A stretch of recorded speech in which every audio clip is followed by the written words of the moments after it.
So here is a question I've received from one of the students on angle properties of a circle.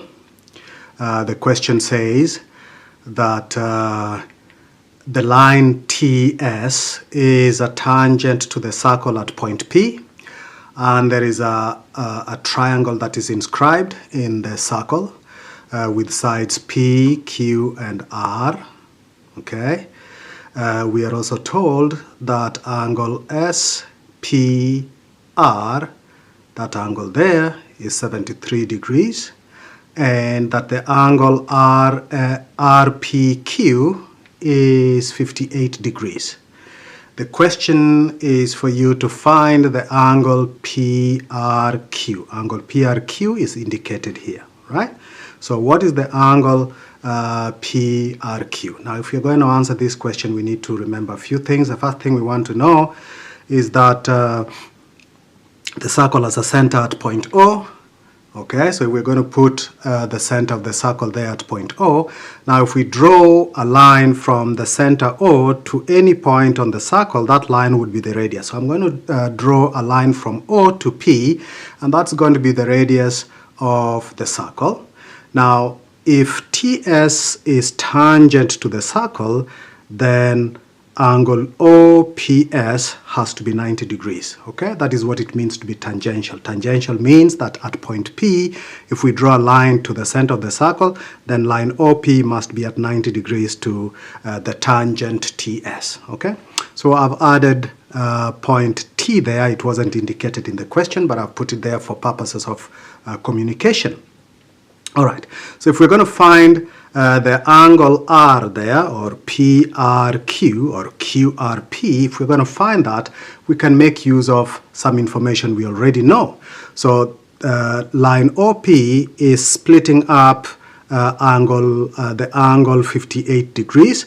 Now, since OPS is 90 degrees and RPS is 73 degrees, then the little angle there, OPR, has to be 90 minus 73. Okay, so we can reason that OPS is 90. So OPR has to be 90 minus 73.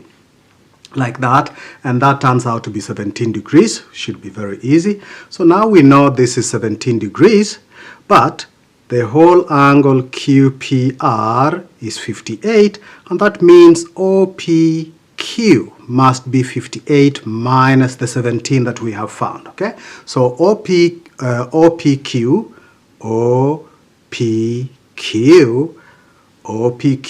has to be 58 minus the 17 that we found, which when you calculate there should quickly give you a value of 41 degrees. So now we know that little angle there is 41 degrees, and this bit here is 17 degrees, so that the sum is 58. Okay, now keep that in mind. So I can draw another radius to join point R, and if I do that, then I form an isosceles triangle OPR.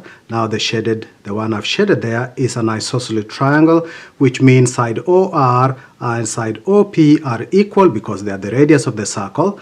And so the base angles for this isosceles triangle, this angle here must be the same as that angle there. Now we found that to be 17.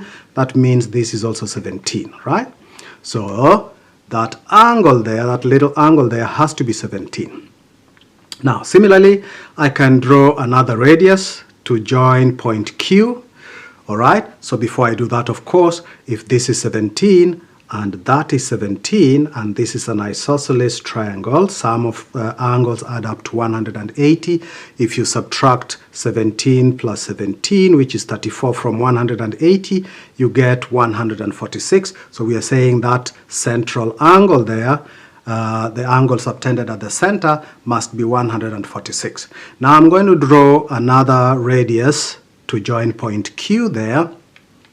So if I do that, if I draw another radius there, OQ, then I form another isosceles triangle here. Let me shade that.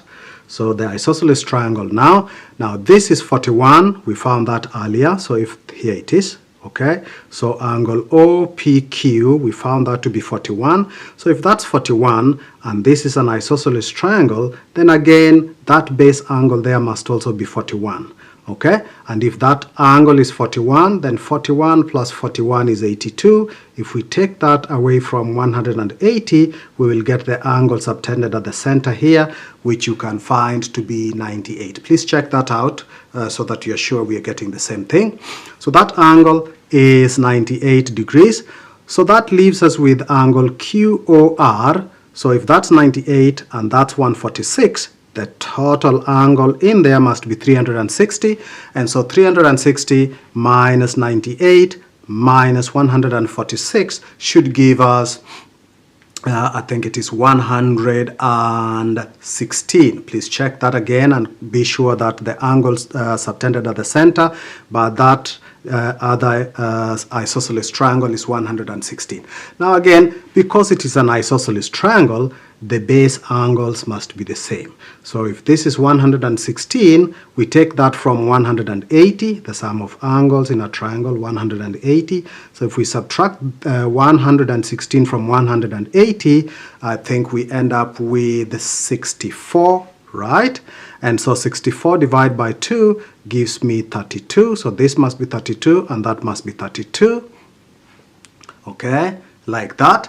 And so if this is 32 and that is 17, then we can add them to get the angle QRP or PRQ. And that means angle, so adding this, I see 49. And so angle PRQ is 49 degrees. This is how you answer these kinds of questions. They are not really difficult. You just need to play around with your understanding of certain properties of the circle. Okay? Thank you very much. Let's do the next question.